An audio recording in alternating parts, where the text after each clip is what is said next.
So B tree is a specific index structure. We now will be looking at this specific index structure.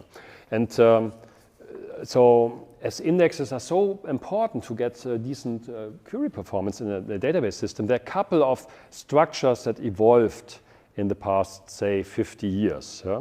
And the most prominent and the most versatile structure is what's called a B tree. Why is that so cool? Because it's insanely versatile. So it's not just a one-trick pony. It's really, you can extend it in all kinds of ways, yeah? And it's probably going to work. Yeah? That's a really cool thing about the B tree. So we will start with a very simple explanation of that, and then I'll give you some hints on how you could extend that. In particular for databases, it's so cool that it maps super well to any type of storage. Yeah, so there are a couple of performance problems in database systems where you really have to reason about, okay, what the heck is my storage medium? Is it SSDs, is it DRAM, like in this curve I showed before? Yeah? If the underlying storage is spinning disks, maybe you want to think about that twice before making a decision. B trees just work on all of this stuff, and even if it's the latest fancy whatever technology, they are going to work. Maybe they need to be adapted in one way or the other, but it's going to work. Don't worry. Huh? So there are thousands of variants and improvements for B trees. It can easily be adapted to solve new problems. So it's really like you have an indexing problem. Did you try a B tree? Yeah, so there, in particular in the 90s, and then starting with 2000s and the 10 years after the first decade of 2000. So people published index structure after index structure after index structure. Yeah, but that's, I mean, it's not a good idea. You should really be lazy and try to exploit what you get from a B tree. You will see how many things you get from a B tree, and maybe you can change that slightly to extend it to support your functionality, and that's the right approach of doing it. So whenever you have an indexing problem, whenever you feel like, okay, I have a couple of index structures, but they don't support my problem, the first thing you try is, can I change an existing B tree? Or can I change an existing hash table? Also often works, but in databases, B tree is the way to go to say, okay, maybe I can change that and then I'm good to go. Don't start from scratch. Yeah, and also what's very interesting, if you understand B trees, you will probably be able to scale large data sets like crazy. Yeah, if you really memorize and understand the concepts underlying B trees, these B trees don't have to live in your main memory. They can live on any storage medium. They can be distributed over the network. They can be distributed over the planet or over the galaxy. I don't care. It's still a B tree. Maybe it's distributed over a couple of machines, but it really, once you understand that, you can handle arbitrarily large data sets. So it can be used for these things. Yeah? And they're actually the top 4 index structures in database systems, or the most widely used structures, I would claim are still B trees and hash tables. And again, when I say B tree, it doesn't mean it's one specific index structure. It's an entire family. Yeah, B trees is a huge family of structures. And maybe you have to use this variant or the other variant, but at the end of the day, it's a B tree. Yeah? The same holds for hash tables. That's when you learn about hash tables in undergrad classes, it's probably this hash table variant with chained hashing. Yeah, so when there are multiple, so you chain, you have a key, you put it into a hash function that gives you a position in the array, and in the array you put a list of values that have that hash value. Now, that's called chained hashing. Did anyone learn about other hashing methods? Did you learn about other hashing methods, other hash tables? You could also have just an array, and basically once you have a conflict, you can input to the next. Yes, right. Yeah, and then there are techniques like linear probing, Robin Hood hashing, stuff like that. So the idea of these methods is you don't append lists to your buckets, but basically you try to search for some free space in your array. There are many techniques that do that, and they can be super efficient. Yeah? And the bottom line is hash tables, there can be orders of magnitude performance differences for hash tables, depending on how you configure them and which algorithms to use. It's really crazy, yeah? Because if you can have, maybe you learned about the complexity classes, and that's often whatever you do in hash tables, it's amortized something like constant cost or something like that, mostly. But in reality, if you measure those hash tables, can be huge differences in performance, and that's important in database systems. Because if it's whatever 1 microsecond or 100 microseconds, that's a difference. In particular, if you call the hash table very often. So be careful there. And the other is radix tries or radix trees. I wrote tries twice. Okay, no, that should be trees/tries. Try is the term introduced by Donald Knuth, actually. So radix tree, did any of you learn about radix trees? Prefix trees? No? Maybe we can make some slides about that in a separate lecture. But they have become quite popular recently, in particular when combined with compression. So very old variants called Judy arrays, or Judy for short. That's a compressed radix tree. And there's a more recent variant that exploits SIMD expressions. That's called artful or art. So this links to a paper where we compared these two structures, actually. So they have become more popular, but until 10 years ago, it was all about B trees and hash tables. And another structure we will learn about in this class as well is bitmaps. That's a super useful structure, in particular, again, when you're in this space. So bitmaps are very hard to update, but they have become quite popular. Okay. Okay, so what's a B tree? So this is a slide I actually used in the undergrad class, and it has some legacy fluff I will get rid of in a moment. Because that's where they were invented. So basically what you need to know about is the terminology and the basic ideas. The basic idea of a B tree is it's an n-ary tree. So if you knew a binary tree, it means n equals 2.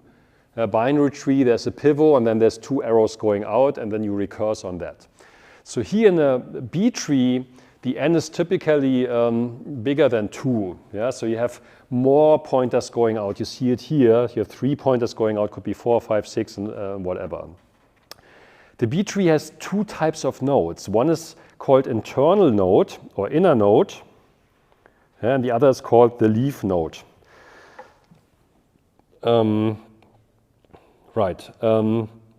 So I will call it inner in the context of this lecture. This is the inner node. This inner and internal as synonyms. And this I will be calling leaf. Inner and leaf is also what I use in the implementation in our Python database system. Okay, and then there's this wild terminology here, something like that, saying, okay, a node contains n keys, where n is either in this range or that range, or in this range here. So you see basically, the n is defined implicitly through a variable termed k. So if k equals 4, that means you have at most 2 times 4 is 8 keys in that node. But there's a minimum value, and that's the interesting thing is here, is if k equals 4, this means you have in the range from 4 to 8 keys in that node, which means at all times the node is half full. You see that? So it's not saying 0 or 1 to 2k, but it's k to 2k. I overwrote. And the same holds here for the leaves. There we use the k star and implicitly define the number of elements through that. There's an exception you have to make in such a tree because the root node might have a fewer number of entries. But before I show an example, I really want to get rid of this because it doesn't make sense and doesn't reflect reality. So these things were invented when storage was really, really expensive. So the inventors of the B tree wanted to make sure that you don't waste so much space with empty room that's not used. You don't have nodes that are only 10% full. They didn't want to have that. They want to make sure at all times it's at least half full. That's a compromise. It's also called a magic number that falls from the sky. Why isn't it 2/3 or 80% or 35%. I don't know. It's just they said it should be half full. That's really kind of random.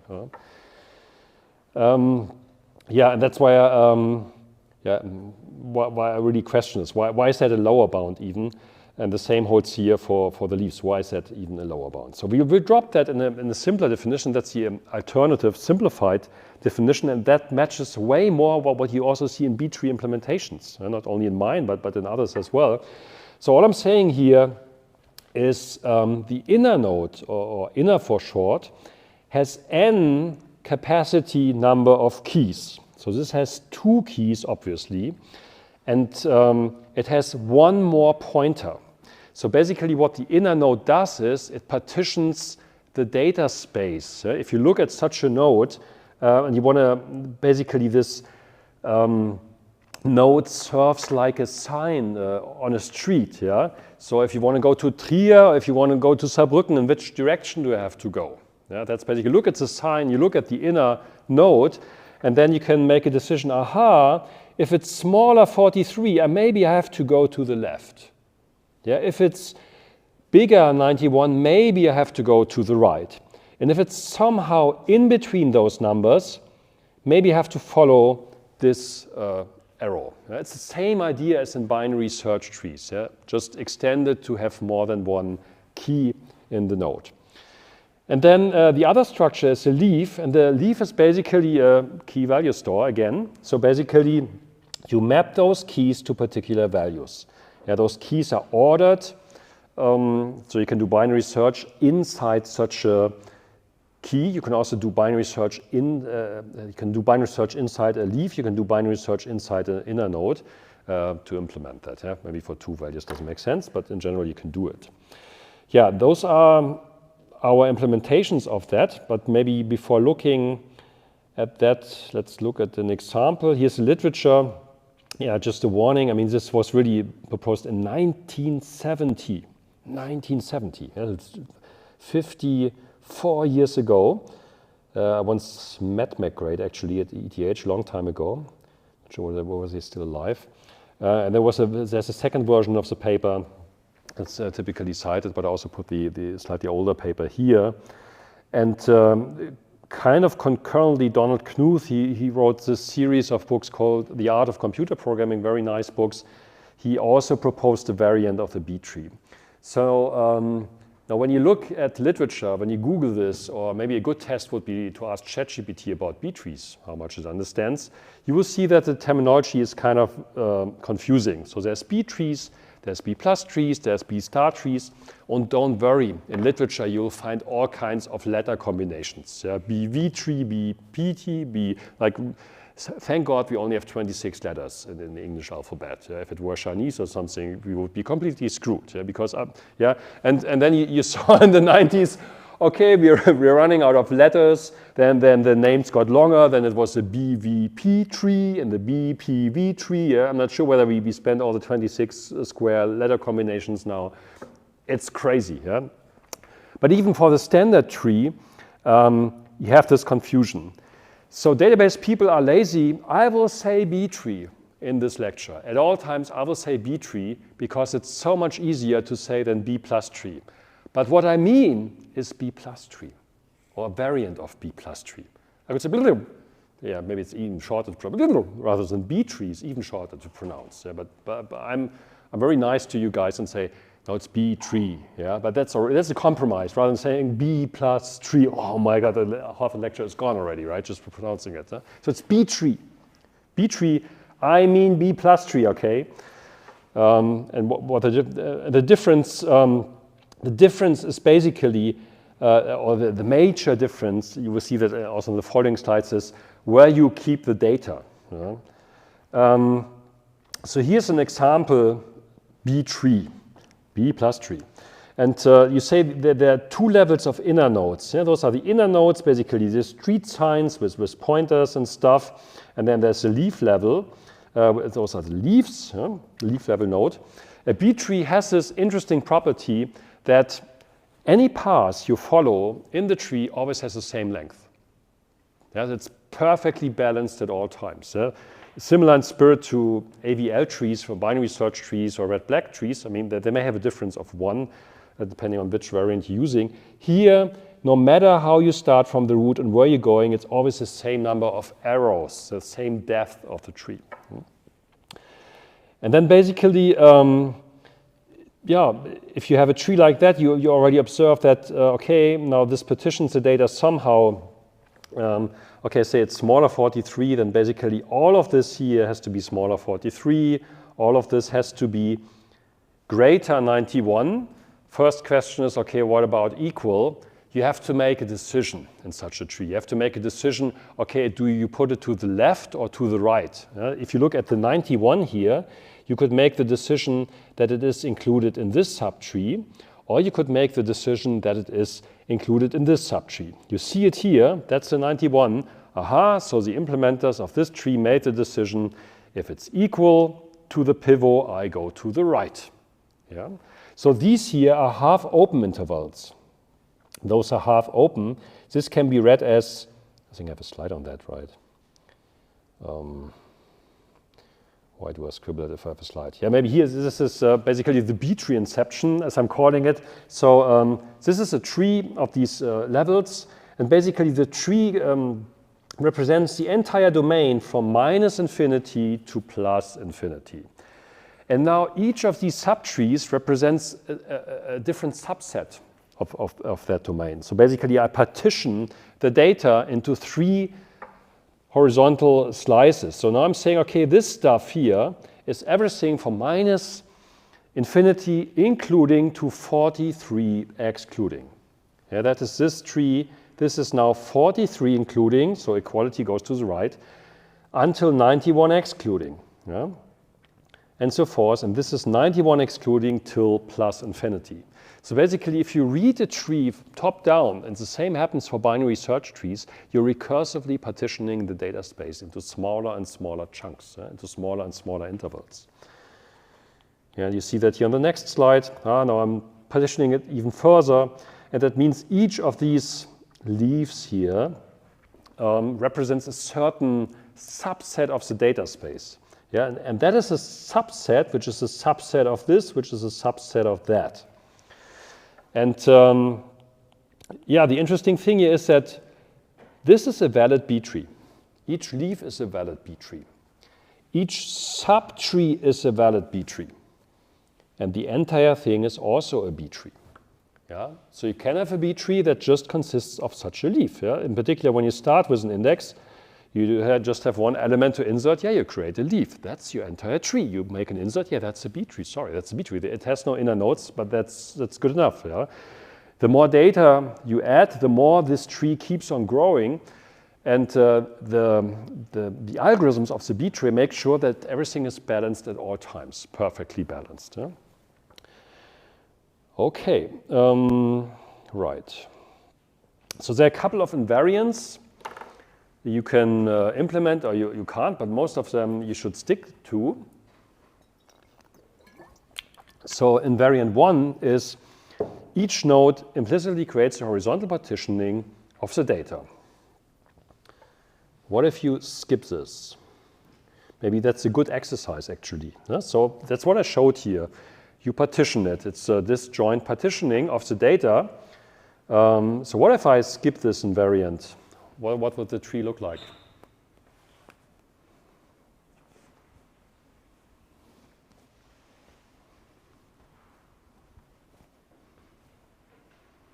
Yeah? No, not directly. But if you think about this invariant, what's this even mean? So I'm saying it's invariant should be it's a disjoint horizontal partitioning. That's what I mean when I say horizontal partitioning. Actually, here on the slide. So if it's not disjoint anymore, what does it mean for the tree? Yeah?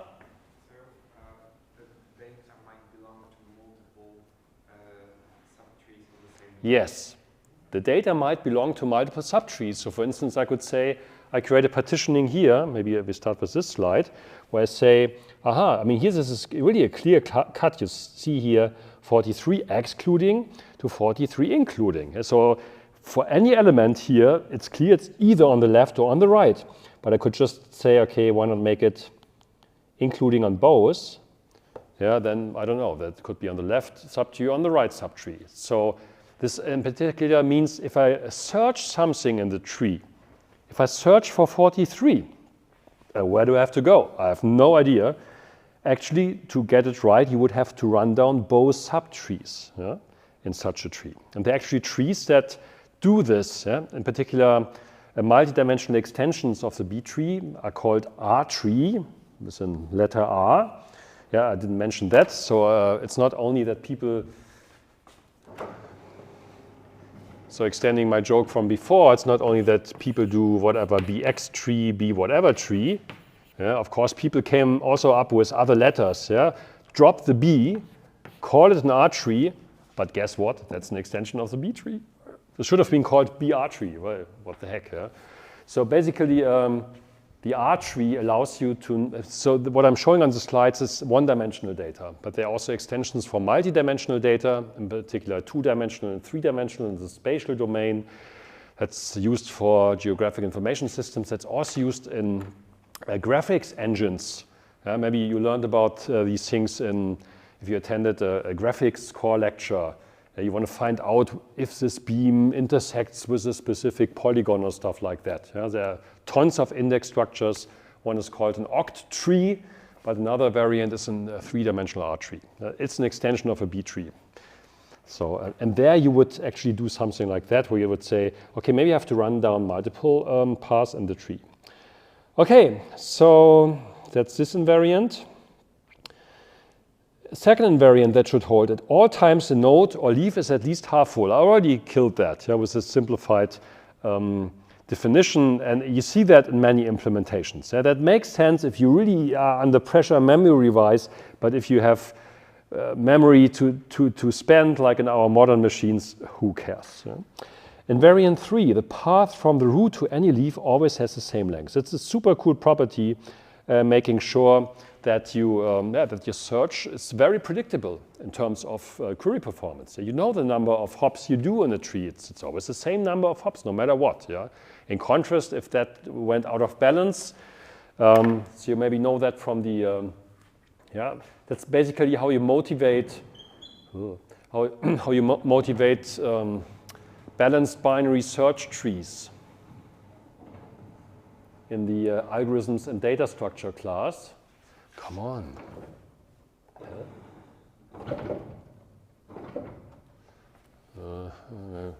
There's a famous video from a professor at Technical University of Munich. Do you know that one?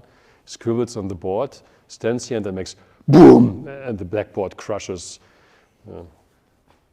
Let's hope for the best. Okay. So binary search tree, ideally you have something like that, of course. The same is for B trees. So perfectly balanced, and then you have red-black trees, AVL trees, and whatnot that make sure that through rotations you balance the stuff out such that there's at most the path length difference of 1. But of course, you may have degenerate trees, yeah, that degenerate into a list or something that looks like a list, yeah, something like that. And then you have linear cost in searching, and you don't want to have this stuff. Huh? And how did I get there even? Yeah, okay. Yeah, so I was trying to say this already exists for binary search trees. You don't want to have this stuff, yeah, because then you could have used a list in the first place. Why am I using a tree for that? Because I want to have this logarithmic lookup property, this complexity class. Well, here you don't get that, yeah, because you have to search through everything, and then it's linear cost. Why not use a list in the first place? Yeah? So that's an important property you should keep, but you also don't have to be too pedantic about that. I mean, the same as for AVL trees, if the path length is slightly off, it's not going to hurt too much. You could do the same in B trees. Typically, it's not done, yeah, so the path length could be slightly off. What you want to avoid is this really stupid case that you degenerate into lists in parts of the tree. As long as you avoid that, you're good to go. Yeah? So be careful with those invariants. You don't have to completely stick to those. Invariant 4, entries inside each node and leaf are sorted to allow for binary search inside a node or leaf. Yeah, that makes a lot of sense, actually. Yeah? So because it's kind of a two-level lookup at all times. Yeah? So when you look up something, you start with this root inner node, in this case, and you have to find, okay, which subtree do I have to go down? You have to choose a subtree. And well, if you have a couple of keys here, and they're sorted, yeah, you can do binary search, and then you directly know what the heck. You have to do logarithmic time, logarithm to base 2. Inside the node, you do the lookup, yeah, to find the subtree. And then you know, aha, I have to go here. And then again, inside this inner node, again, you do binary search. And then you go down to a leaf like here, and then again inside the leaf you do binary search. So inside each of these inners and leaves you do binary search. So that makes a lot of sense. So therefore you should keep it sorted. I think that's a good idea. Invariant 5, each leaf has pointers to its left and its right sibling or subtree. Okay, so it's not really a completely tree-ish. It's more like a graph. Actually, you see it here. We have extra arrows here. Yeah? So if arrows from each leaf has one pointer to its left sibling and one pointer to its right sibling, if it exists. So of course, if you're sitting on the far left of the tree, you don't have this. So this one here doesn't have a pointer, and this one here doesn't have a pointer to its right sibling. This one not to its left sibling. But other than that, the leaves, so basically it's two data structures superimposed. One is the n-ary search tree, and on the leaf level you have a linked list. Yeah? So the leaves sit in a linked list. Yeah? And that is bidirectional. You can go in both ways. Yeah? And that, should I first show this? No, I show it here. And that's super useful when you do a range query. So how do I do a range query? In other words, how do you scan for all elements in a specific interval? I mean, point query should be clear by now. Basically, binary start with the root, binary search. Yeah, if you look for whatever, let's say we are searching for 24. Yeah, okay, we start here. Aha, 24 is smaller 43, so maybe I go down here. Zack. Let's make it like this. Yeah, now we're here. Here I do binary search again, 24, aha, that's to the right, equality means to the right, I have to go down here. Binary search again, aha, I find the entry, here's my entry. Yeah? So that's easy, you can do binary search. But what if I do 24 until whatever, 82? If you didn't have, if these weren't there, then you would have to flood the tree and basically traverse, similar to what we had before. So when you start here, you would have to traverse all the arrows, all the subtrees with potential candidates, with potential results.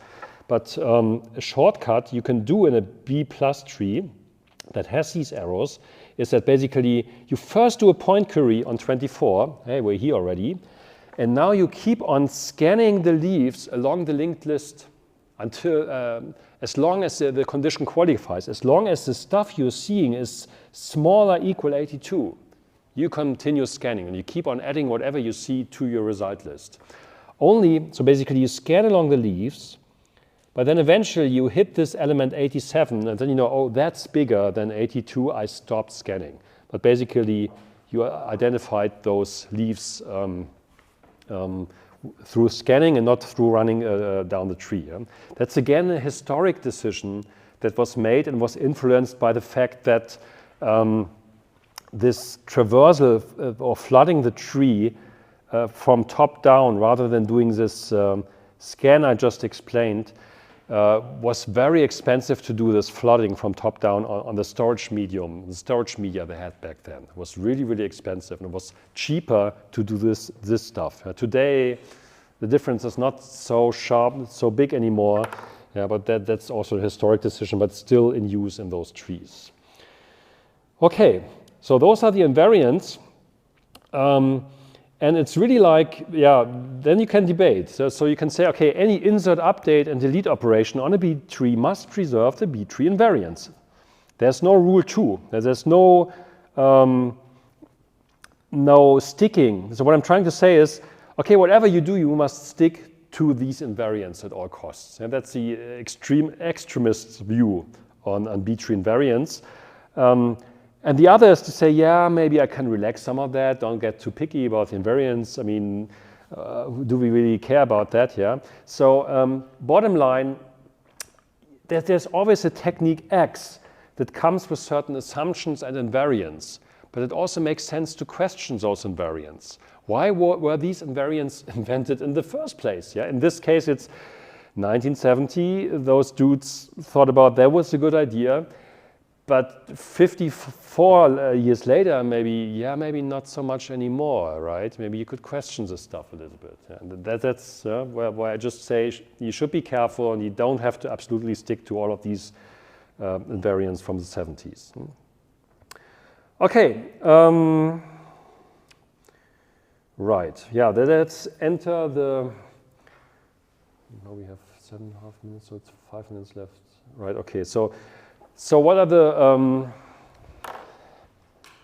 maybe before I enter the split, maybe let's look at the design a bit to get you started. I think it's easier. So it's on main. If you update your repository, you will see we have a B tree now. And this is a B plus tree, it's named. And again, we had that, I briefly showed it last time already. So this interface, what does it do? It combines the key value store. What is the key value store? Key value store is an index. The index interface just does index maintenance, put and bytecode and stuff like that. The key value store is an index that adds support for point queries. Point queries being something like that, a get method. We give a key and get an iterator back. So here you can actually query the index. So using our index interface without a query mixin doesn't make sense because it's just sending stuff to the index. So we extended that again, the key value store. The abstract B tree is an index, so it's a key value store that adds support for range queries. Range queries, what I just explained on the slide, saying, okay, it's not just one key I'm specifying two keys, the lower bound of the interval and the upper bound of the interval. And this index returns an iterator of all the values qualifying. So that's the range query. And that's basically all that happens here in this interface. Now my actual B tree implementation extends this interface, the abstract B tree. And when you implement trees like that, there's a design pattern you always see, and it makes a super lot of sense. On the slides I said, oh yeah, there are these two types of nodes, right? So maybe if I go back here, that's where I introduced that. Two types of nodes, inner and leaf. So it's always worthwhile to think about, maybe there's a hidden abstract superclass, and both of them extend the abstract superclass. Maybe they have a common API for these nodes. Maybe you can use that to not check, oh, is it an inner node? If it's an inner node instance, is type of inner node, then do tra-la-la-la-la-la, is type of, if type, type of, Java, I think, I said type, brackets, type, leaf, if type of this node is a leaf, then do X, Y, Z. Whenever you do something like that in your code, you're missing an opportunity for polymorphism, for overloading a method. That is done by polymorphism, yeah? Because the programming language sees, oh yeah, he's calling, she's calling a certain method on this abstract type. So I better find out what the heck, what kind of subtype that is and what implementation to use. That is what polymorphism is about. And that's what I'm exploiting here in the implementation by saying, okay, I introduce an abstract node which basically defines the interface of any of my nodes I'm using in the implementation. So I have two nodes, I have leaf and I have inner that extend this abstract node. Yeah, so you see it here, we have inner and we have leaf. Yeah, and they all implement that interface. And as a plus, I did that yesterday evening because when you look at that, we never had that before, and I'm actually a bit proud of that implementation because it's now a complete, real B-tree inception. So when I use this slide here, I said, okay, the subtree is a B-tree. Yeah, so everything is a B tree. This is a valid tree. Yeah? And if you go here, this is a valid tree. All of that is trees. And we now have that in our implementation. We have an abstract node extending the abstract B tree. Still following? Yeah, so I have my class, which is a B plus tree. This class, you will see in the constructor, has a handle to the root node. The root node being an abstract node, which is at the same time a valid B plus tree. So there's another decorator pattern here. Yeah, so the interface of the B tree is abstract B tree, and it has a link to a node, which is again an abstract B tree. Yeah, so I'm decorating the hidden tree inside the tree and add some functionality like capacity, leaf capacity, and actually the capacity to add extra levels. That's what we will be looking at next time. Yeah, so yeah, that's the start. So maybe I suggest you take a look at those interfaces to get a rough idea about the software engineering design here I'm using, and then next time we look into the maintenance methods and how the B tree is actually maintained. We also have a notebook on that if you want to look. If you want, you can already take a look at that. That's it for today. See you on Friday.